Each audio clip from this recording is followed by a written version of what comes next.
Good morning student, welcome to chemistry class.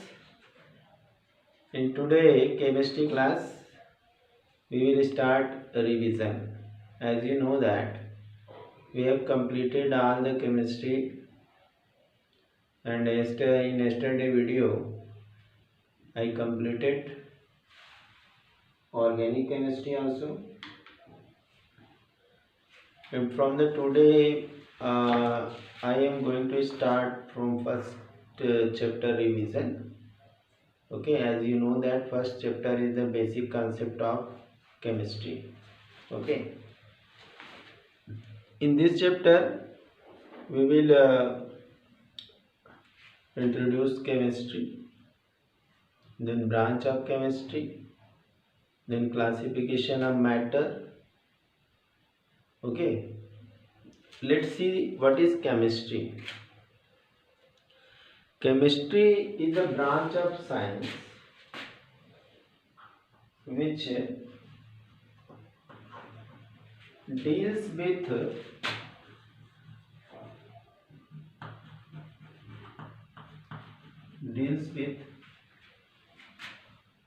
composition,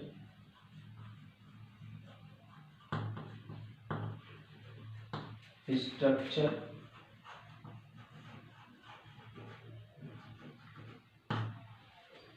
and properties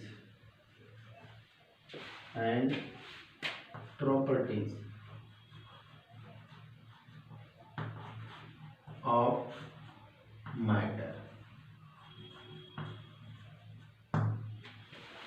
तो chemistry क्या है? ये ब्रांच ऑफ साइंस है जो कि किसी भी मैटर के कंपोजिशन, स्ट्रक्चर और उसकी प्रॉपर्टी को डील करती है। ये है केमिस्ट्री। अब केमिस्ट्री को भी अगर डिवाइड किया जाए तो केमिस्ट्री के भी बहुत बड़े ब्रांच हैं, लेकिन जो हमें पढ़ना है, जो हमारे लेवल तक है, उसको हम यहाँ पे देखेंगे।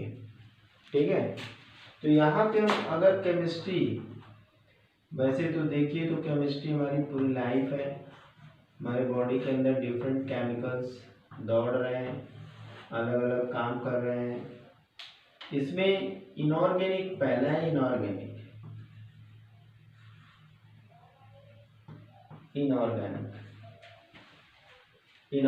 केमिस्ट्री।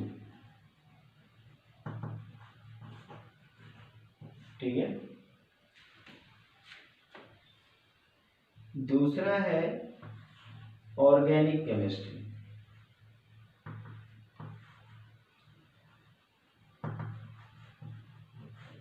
और तीसरा है फिजिकल केमिस्ट्री,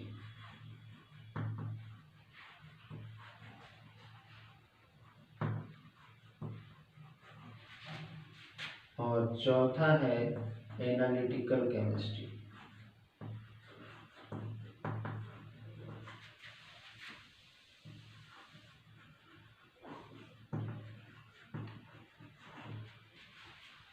ये इतनी ब्रांचेज हैं जो हमें अपने 11th लेवल तक पढ़ना है।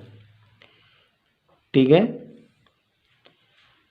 तो अब यहाँ पे जैसा नाम सजेस्ट कर रहा है, इनऑर्गेनिक, ऑर्गेनिक, फिजिकल, एनालिटिकल, तो इनऑर्गेनिक में हम क्या पढ़ते हैं? हम लोग तो ये जान गए कि केमिस्ट्री क्या ब्रांच ऑफ साइंस है जो कि किसी भी मैटर के कंपोजिशन, स्ट्रक्चर और प्रॉपर्टी को डिफाइन करती है। तो अगर हम इनऑर्गेनिक केमिस्ट्री की बात करते हैं तो ये किस चीज़ के बारे में बात करती हैं?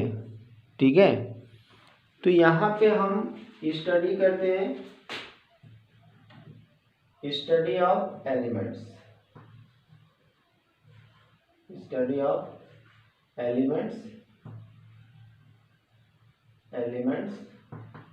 and their compounds.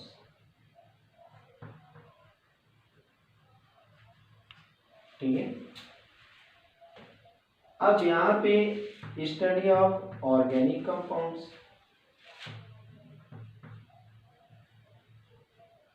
Study of organic compound, organic compound. अब यहाँ पे फिजिकल प्रॉपर्टी के अंदर हम क्या पढ़ते हैं? फिजिकल प्रॉपर्टी के अंदर हम मैटर की फिजिकल एक्टिविटी जैसे boiling point, melting point and fundamental principles, है ना, study of fundamental principle, fundamental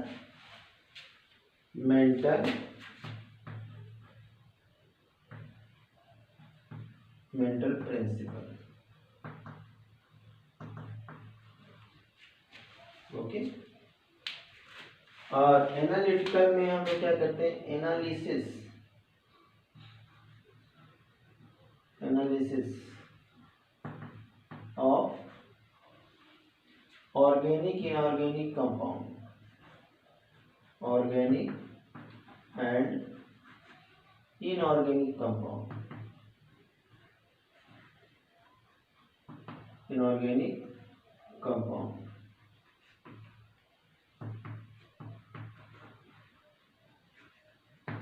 ठीक है, तो ये हमारी केमिस्ट्री हो गई। इसको 3 पार्ट में डिवाइड किया गया है। क्या क्या स्टडी करते हैं यहाँ पे? Study of element and there compound, उन कंपाउंड्स के बारे में पढ़ते हैं, स्ट्रक्चर प्रॉपर्टी के बारे में पढ़ते हैं। ऑर्गेनिक में हम ऑर्गेनिक कंपाउंड्स, उनके स्ट्रक्चर प्रॉपर्टीज के बारे में पढ़ते हैं, केमिकल रिएक्शन के बारे में पढ़ते हैं। फिजिकल में हम फंडामेंटल प्रिंसिपल पढ़ते हैं, जैसे कि स्टेट ऑफ मैटर में हम गैस लॉ पढ़ते हैं। थर्मोडायनेमिक्स में first, second, third and 0th law पढ़ते हैं। इक्विलिब्रियम में ली चेटेलियर्स प्रिंसिपल और उसके बेस पे न्यूमेरिकल कैलकुलेशन प्रिपरेशन पढ़ते हैं। ठीक है, और इसके अलावा हम लोग केमिकल काइनेटिक्स पढ़ते हैं, काइनेटिक्स ऑफ द केमिकल पढ़ते हैं। उसके अंदर ये सारे जो चैप्टर हैं, इलेक्ट्रोकेमिस्ट्री, सॉल्यूशन की प्रॉपर्टीज, ये सब फिजिकल के अंदर आते हैं। और रह गई बात एनालिटिकल की, तो हम लोग लैब के अंदर साल्ट एनालिसिस करते हैं, ऑर्गेनिक कंपाउंड के एनालिसिस करते हैं, गिवन कंपाउंड की प्रॉपर्टी जानते हैं, पता करना जानते हैं कि हमें कोई साल्ट दिया है तो उसके अंदर कौन कौन से कैटायन है, कौन कौन से एनायन है, ये सारी चीज़ों को हम पढ़ते हैं। इनका हमारी अपनी लाइफ में भी बहुत इम्पोर्टेंस है। जैसे कि अगर इनऑर्गेनिक की बात करें तो हमारी बॉडी के अंदर कैल्शियम फास्फेट है, फास्फोरिक एसिड है, प्रोटीन है, फास्फोरिक एसिड है, सोडियम क्लोराइड है। ठीक है, ये सब साल्ट्स हैं। कैल्शियम क्लोराइड है, पोटेशियम क्लोराइड है, मैग्नीज है। ऐसे बहुत सारे एलिमेंट हमारे बॉडी के अंदर हैं जो बॉडी की फिजिकल एक्टिविटी को परफॉर्म करने में मदद करते हैं। आयरन भी है हमारी बॉडी के अंदर। ऐसे बहुत सारे एलिमेंट हैं। अब अगर ऑर्गेनिक की बात करते हैं तो बॉडी के अंदर प्रोटीन है, कार्बोहाइड्रेट है, फैट है, लिपिड है। इन सब चीज़ के बारे में स्टडी कर सकते हैं। और जहाँ तक फिजिकल केमिस्ट्री की बात है तो इनके कारण जो इलेक्ट्रिसिटी, जो साल्ट्स हैं, इलेक्ट्रिसिटी जनरेट होती है, हम लोग फिजिकल वर्क कर पाते हैं, वो सारी इसके अंदर हो गई। अब एनालिटिकल में क्या हुआ कि हम एनालिसिस करते हैं। जैसे यूरिन है तो उसके अंदर यूरिन की एनालिसिस किया हमने, क्या क्या मटेरियल्स यूरिन के साथ जा रहे हैं, तो वो हम एनालिसिस करते हैं। तो इनका हमारी अपनी लाइफ में बहुत ज़्यादा इम्पोर्टेंस है। बहुत अच्छी अच्छी एरिया में जॉब भी है, बहुत पैसे वाली जॉब है, बस उसमें हमें जाने की ज़रूरत है। केमिस्ट्री केवल अगर ये सोचेंगे कि ये बोरिंग है, ये याद करना है, ये रटना है, तो ये गलत धारणा है। अगर हम इसको समझ के पढ़ें और इसके उपयोग को समझें, अपनी लाइफ से जोड़ें, अपनी सोसाइटी से जोड़ें, समझने की कोशिश करें, तो वो चीज़ें आसान हो जाती हैं। और जब इंडिविजुअली हम उसे केवल रटने की कोशिश करते हैं तो फिर तो रटते रहेंगे, कुछ मिलेगा नहीं, फिर कहेंगे फिर ये केमिस्ट्री बहुत टफ है। तो इसको नोट कर लीजिए पहले आप लोग, ठीक है।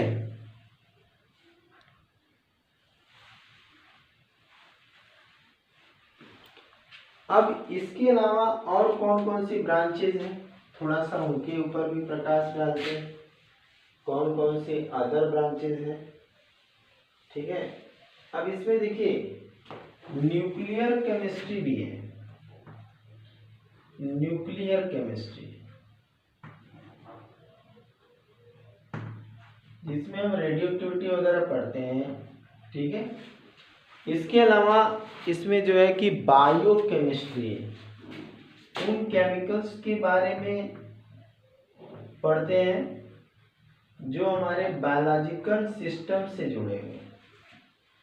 इसके बाद वार केमिस्ट्री है, इसमें हम लोग जो वार है, वार के लिए कौन कौन से केमिकल है, जैसे मस्टर्ड गैस का नाम सुना होगा, फर्स्ट टाइम यूज हुआ, डायनामाइट, है ना। ये सब क्या है, ये केमिकल्स हैं जो हमारे लिए नुकसानदेह हैं, जो हमें जो है कि वॉर के लिए प्रेरित करते हैं। तो वार की केमिस्ट्री है। इसके बाद हमारा जो है कि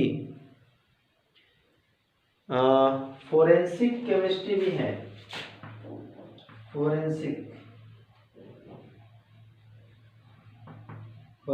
केमिस्ट्री, इसके अंदर हम एनालिसिस करते हैं डीएनए, आरएनए, बहुत सारे जो केसेस होते हैं जिनके लिए फोरेंसिक एनालिसिस की जरूरत पड़ती है। तो ये कुछ हमारे ब्रांचेज हैं जो हमारी लाइफ के लिए बहुत इम्पोर्टेंस रखते हैं, जिनके बारे में जानना, पढ़ना, समझना बहुत ज़रूरी है, और ये हमारे लिए एक अच्छे करियर का जो है सोर्स भी हो सकते हैं, ठीक है। नोट कर लीजिए इसको, धीरे धीरे हम लोग बढ़ते हैं अब, ठीक है। अब आते हैं हम लोग मैटर पे, इसको इरेज करेंगे हम, और इसके बाद हम लोग मैटर पे आएंगे। What is the matter?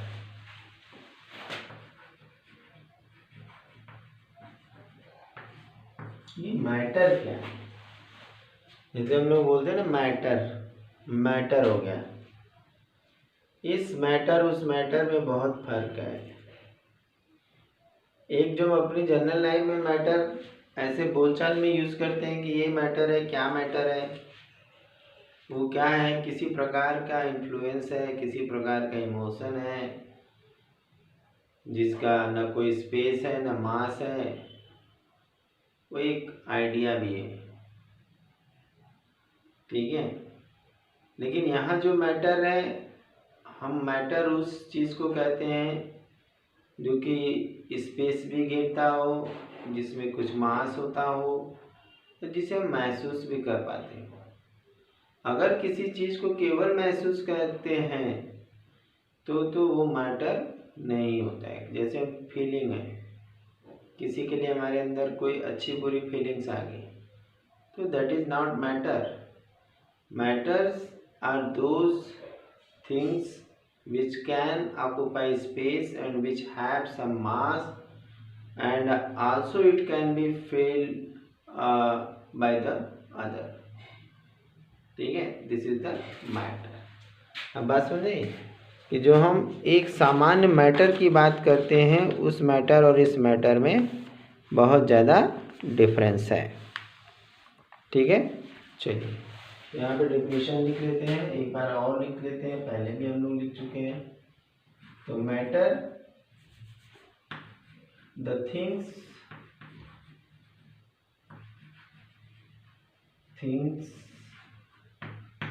which have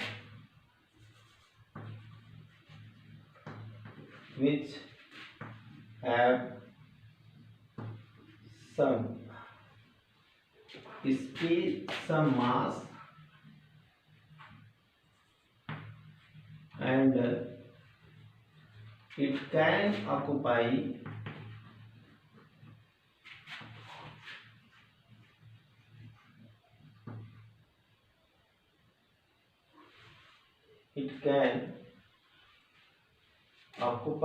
or you can write cover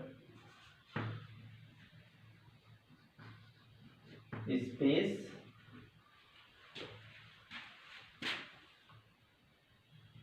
is known as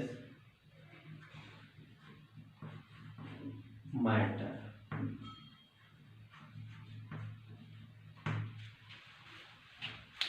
okay, इसको हम मैटर कहते हैं।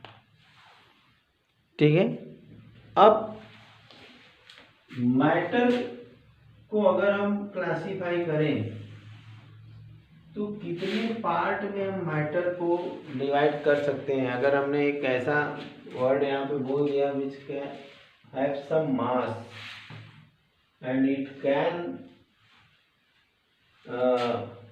कवर स्पेस, कुछ स्पेस ये कवर कर सकता है या कह सकते हैं कि ऑक्युपाई कर सकता है। ठीक है, तो हम इस मैटर को क्लासिफाई कर सकते हैं, लेकिन क्लासिफाई हम एक तो केमिकल क्लासिफिकेशन करेंगे, chemical classification,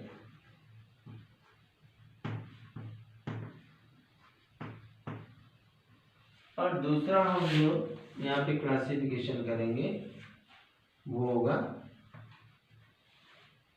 physical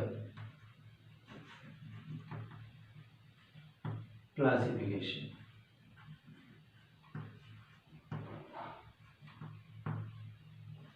chemical classification कैसा है, फिजिकल पे क्लासिफिकेशन कैसा है। हम यहाँ पे फिजिकल क्लासिफिकेशन का मतलब है कि हम इस मैटर को हम 3 पार्ट में बांट देते हैं, सॉलिड, लिक्विड एंड गैस। ये फिजिकल क्लासिफिकेशन हो गया, सॉलिड, लिक्विड एंड गैस, जो कि हम नेक्स्ट चैप्टर में पढ़ेंगे। अब यहाँ पे केमिकल अगर क्लासिफिकेशन करते हैं, केमिकल क्लासिफिकेशन में अब क्या होगा, सॉलिड लिक्विड मास, सॉलिड लिक्विड गैस तो निकल गया। ठीक है, तो अब इसको हम 2 पार्ट में डिवाइड करेंगे, एक तो प्योर सब्सटेंस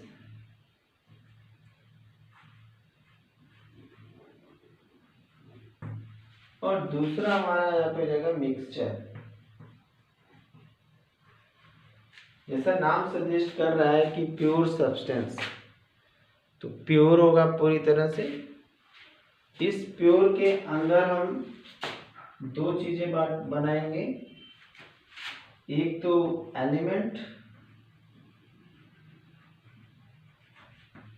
दूसरा कंपाउंड्स।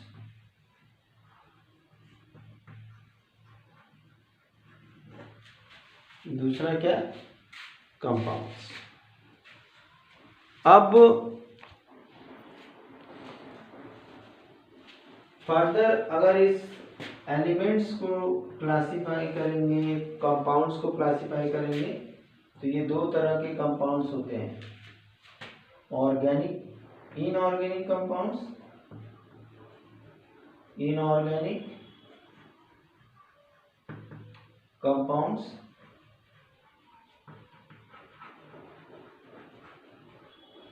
और दूसरा है ऑर्गेनिक कंपाउंड्स।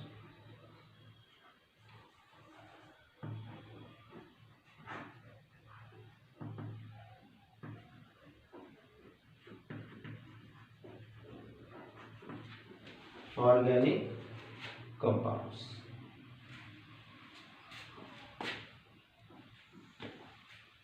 ठीक है। एलिमेंट में भी इसको हम 3 पार्ट में क्लासिफाई कर सकते हैं एलिमेंट को, मेटल, नॉन मेटल और मेटेलॉइड्स में। Metal, non metal and metal, non metal and metalloids. ठीक है, ये हो गया प्योर सब्सटेंस का क्लासिफिकेशन, एक जो है कि एलिमेंट में, दूसरा कंपाउंड्स में। एलिमेंट में 3 हो गए, metal, non metal and metalloids. Metalloids जो होते हैं वो होते हैं जो कि नॉर्मल कंडीशन में नॉन मेटल होते हैं, लेकिन अगर थोड़ा सा कंडीशन चेंज किया जाए तो वो मेटल के रूप में बिहेव कर सकते हैं। आई बात समझे। नेक्स्ट हमारा है कंपाउंड्स। 2 तरीके के होते हैं, inorganic compounds and organic compounds. ठीक है, अब अगर मिक्सचर को हम क्लासिफाई करें तो इसका भी 2 क्लास है। ठीक है, एक तो हमारा होमोजीनियस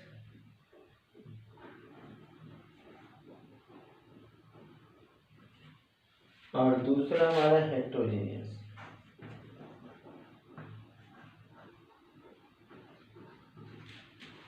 ठीक है, होमोजीनियस का मतलब हो गया सब मिलजुल करके एक जैसा हो जाएगा, जैसे सॉल्यूशन। ठीक है, जैसे इसमें भी एग्जांपल ले सकते हैं, जैसे salt solution, salt water solution. ये हमारा होमोजीनियस है। ये क्या है? होमोजीनियस। और दूसरा हेट्रोजीनियस है, तो हेट्रोजीनियस में 2 आ जाएंगे। एक तो हमारा आ जाएगा कोलाइड्स और दूसरा हमारा आ जाएगा सस्पेंशन।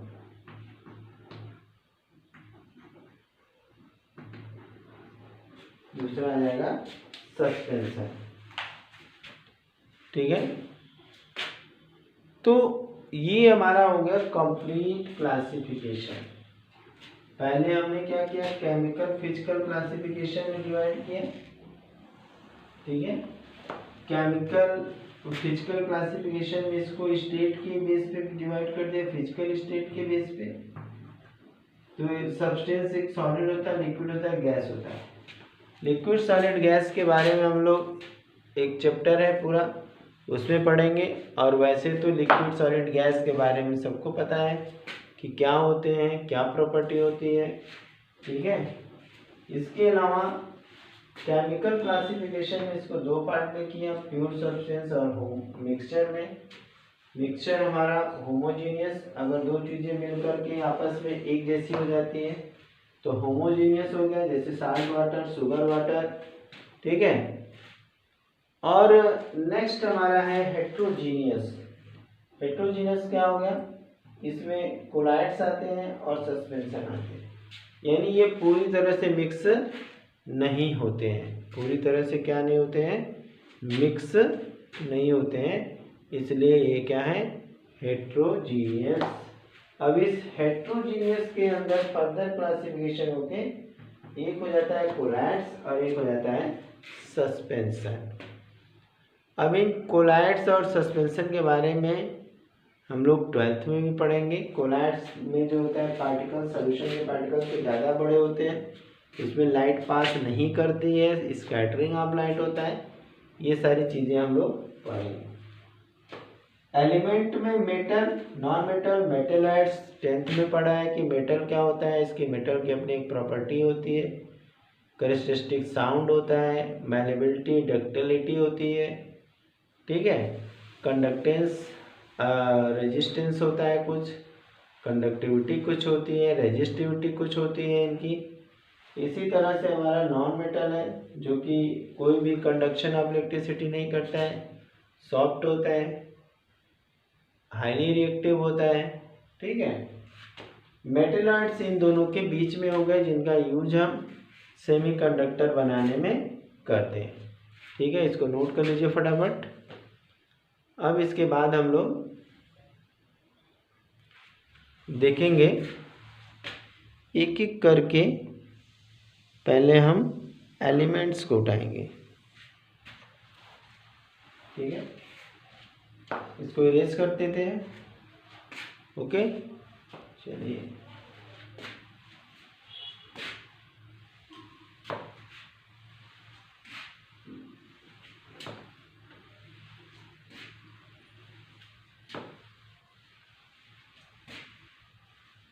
तो हम एलिमेंट से शुरू करते हैं।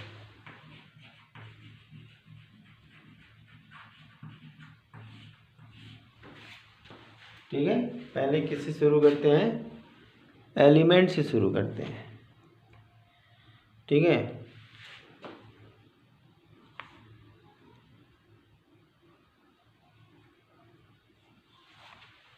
एलिमेंट्स क्या होते हैं? These are simplest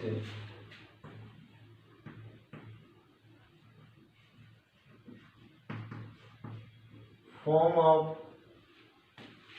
pure substance.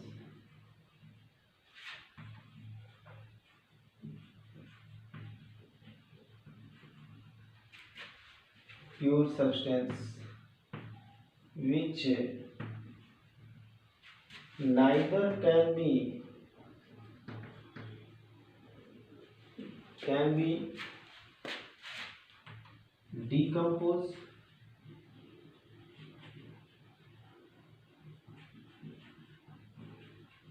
nor can be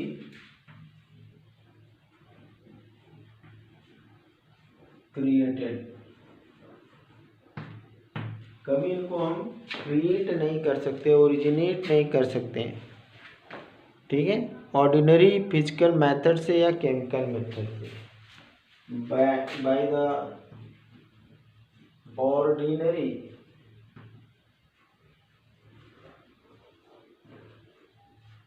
method are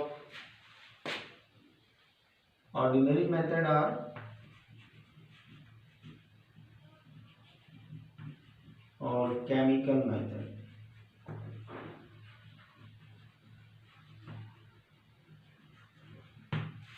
ठीक है, तो ये हमारा है एलिमेंट्स। ये क्या है? एलिमेंट्स है। ठीक है, अब ये जो एलिमेंट्स होते हैं, इस एलिमेंट्स में क्या कंस्टिट्यूएंट होते हैं? These elements contains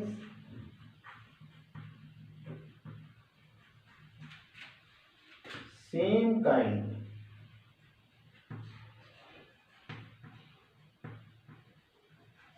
kind of these elements contain same kind of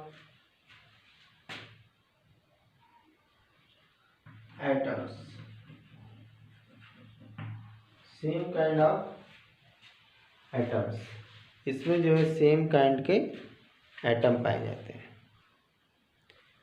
ठीक है,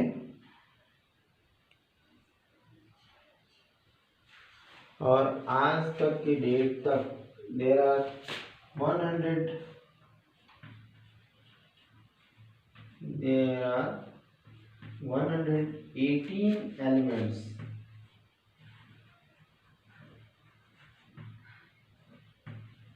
are known till now। अब तक जो है 118 एलिमेंट्स पता है। 118 एलिमेंट्स अब तक पता है। ठीक है, अब तक कितने एलिमेंट पता है? 108। तो जैसे अब कुछ एग्जांपल ले सकते हैं कि एलिमेंट्स क्या हैं। जैसे Cl है, क्लोरीन एक एलिमेंट है जिसके अंदर 6.022 × 10⁻23 एटम्स ऑफ क्लोरीन है। Atoms of chlorine. ठीक है। अब रिएक्शन से हम क्लोरीन पैदा कर सकते हैं मगर एक ऑर्डिनरी मेथड से पैदा नहीं कर सकते, ठीक है। और हाइड्रोजन, लास्ट लाइन अभी इसमें लिखेंगे, hydrogen is the most abundant elements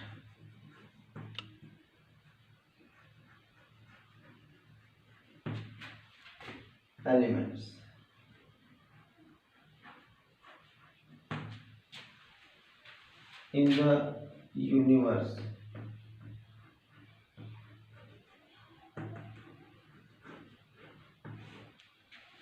okay, तो हाइड्रोजन पूरे यूनिवर्स में सबसे अधिक पाया जाने वाला एलिमेंट है।